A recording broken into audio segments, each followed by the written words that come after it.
YouTube. De combien de temps date la dernière vidéo déjà? Il y a 7 mois. Oh putain. Je sais pas si vous êtes tous pareils que moi, mais ces temps-ci je suis dans une période où j'ai envie de découvrir des choses. À force de lecture et du truc, j'ai une fascination pour les gens qui ont les moyens, la capacité de faire un truc de ouf et qui font n'importe quoi. Et dans le registre, il y a une période où franchement les gens faisaient que ça. Les années 90, allez, le cowboy, la tequila, tout ça, je vais vous faire le débrief. Bon, le résumé des années 80, c'était quoi aux États-Unis? Parc d'attraction chez la Killer Festival, il y avait que ça. Il faut savoir que c'était une période où les gens, ils avaient comme objectif de faire n'importe quoi. Genre, il y avait tout le monde qui voulait faire n'importe quoi à son niveau et du coup, ça donnait du bon gros n'importe quoi. Et dans ce registre, on a eu le très tristement célèbre Action Park.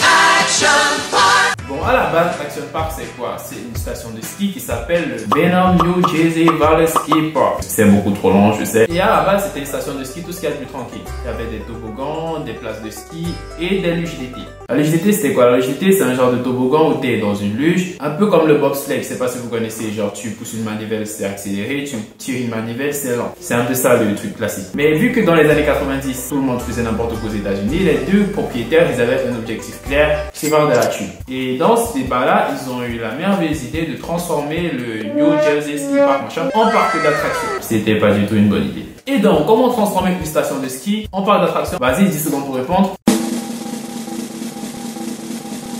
En rajoutant des attractions. Ouais, c'est pas très compliqué de trouver la réponse, mais bon, je suis sûr qu'il y a certains qui l'avaient pas. Donc, dans ce registre-là, il va ajouter quelques toboggans, 2-3 manèges par-ci par-là, un élastique, des montagnes russes, tout ça, et même des terrains de football dans un parc d'attractions.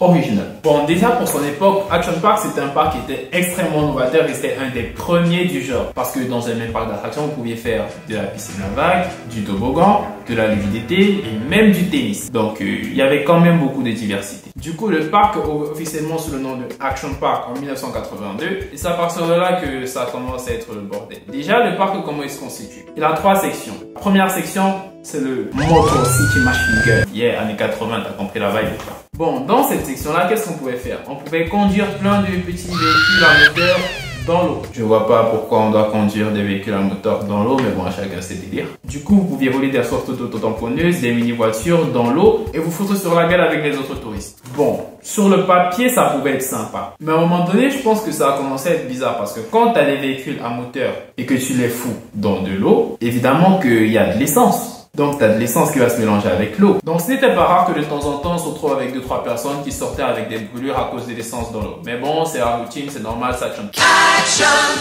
Après, il y avait beaucoup d'autres attractions a priori classiques, des sauts dans le vide, des élastiques, plein de trucs. Mais étant donné que les propriétaires se sont dit que c'était pas assez dangereux de mettre des moteurs dans une piscine, ils ont voulu ajouter des attractions. Et c'est à partir de là que ça commence à devenir chelou. Bon, la deuxième section du parc, c'est quoi? C'est la Water Zone. La Water Zone, c'est l'endroit où tu peux faire tout ce qui est un peu aquatique, tu vois, tout ce qui n'a pas de moteur et qui est pas physiquement inflammable. Et là-bas, on peut dire que c'était un gros concentré de machines de merde qui n'avaient pas du tout été pensées pour être faites pour l'humain, mais où les gens pouvaient se balader librement. Allez, je vais vous faire un petit débrief rapide de toutes les machines de merde qu'il y avait dans cette section. Qu'on aurait dû appeler la Water Death Zone. Vous allez comprendre. Bon, déjà, la principale et la plus grande attraction du parc, c'était la piscine à vagues.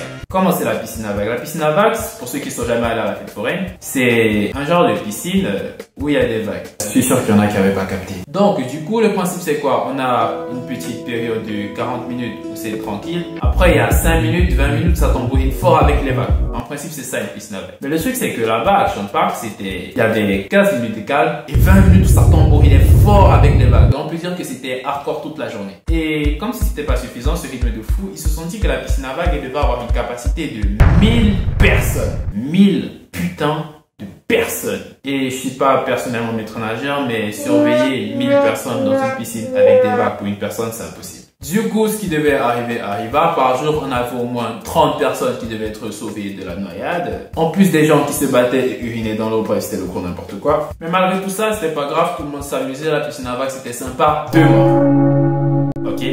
Directement. Malheureusement, en plus des trentaines de personnes qui devaient être sauvées par jour de la noyade, il y a des personnes qui sont décédées dans cette piscine à vagues et c'est franchement regrettable. Mais c'est pas fini, c'est que le début. La liane de Tarzan, petite attraction toute bête où le but c'était juste de se balancer à une liane et de sauter dans la rivière.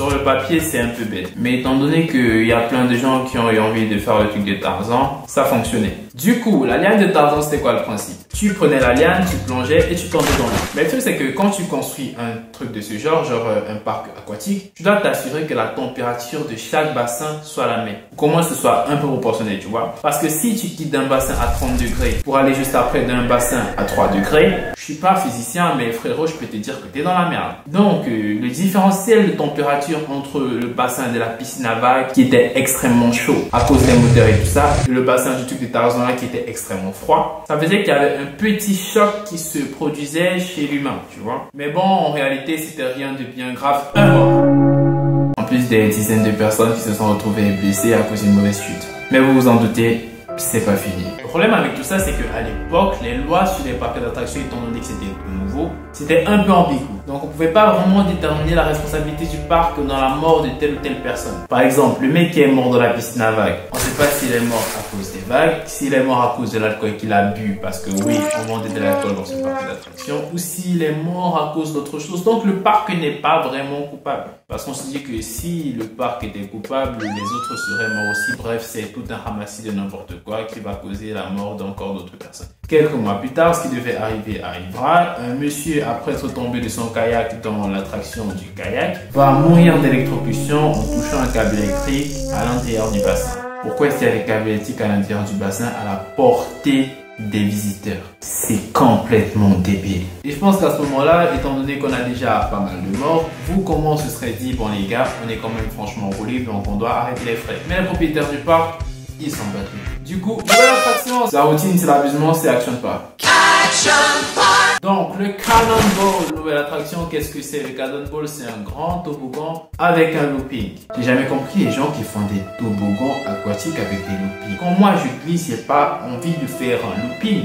C'est complètement débile en fait. Et évidemment, en haut du looping, étant donné que l'ingénieur qui avait designé ça était complètement bourré, il n'y a pas assez d'aérodynamisme qui permet que quand les gens montent, ils puissent redescendre facilement. Donc absolument tout le monde restait coincé dans le looping, à tel point qu'ils étaient obligés d'ouvrir une trappe par-dessus le looping pour retirer les gens qui restaient coincés. Bref, c'était du gros n'importe quoi. Tout le monde qui ressortait de là avait soit le nez pété, soit le cou pété, soit un endroit sur le corps qui était pété. Mais ce que je comprends pas, c'est que les gens continuaient à aller dans ce parc alors que par jour il y avait des centaines de blessés qui en sortaient. C'est complètement n'importe quoi. Mais où est-ce que cette histoire se termine? Elle se termine en 1996 parce que en 1996 Action Park va enfin fermer ses portes. Pas à cause de tous les morts ou des blessés, non, à cause d'une faillite du groupe qui possédait. Ouais, c'est moins épique, mais quand même le parc va fermer. Même si en 2011, il va être racheté par le fils de l'ancien propriétaire, il va être renommé très sobrement Action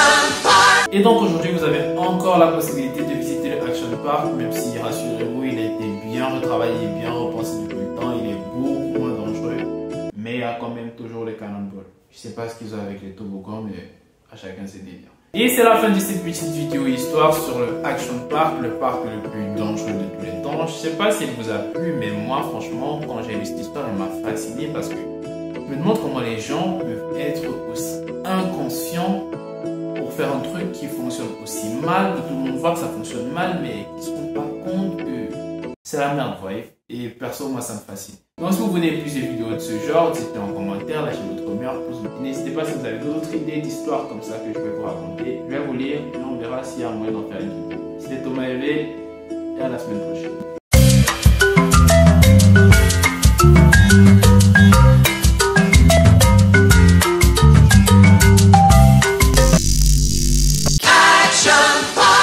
Toi qui dis que ça va, est-ce que tu t'es abonné? Est-ce que tu t'es abonné à la chaîne? T'es pas abonné à la chaîne? T'as regardé la vidéo, je t'ai pas abonné à la chaîne? T'es complètement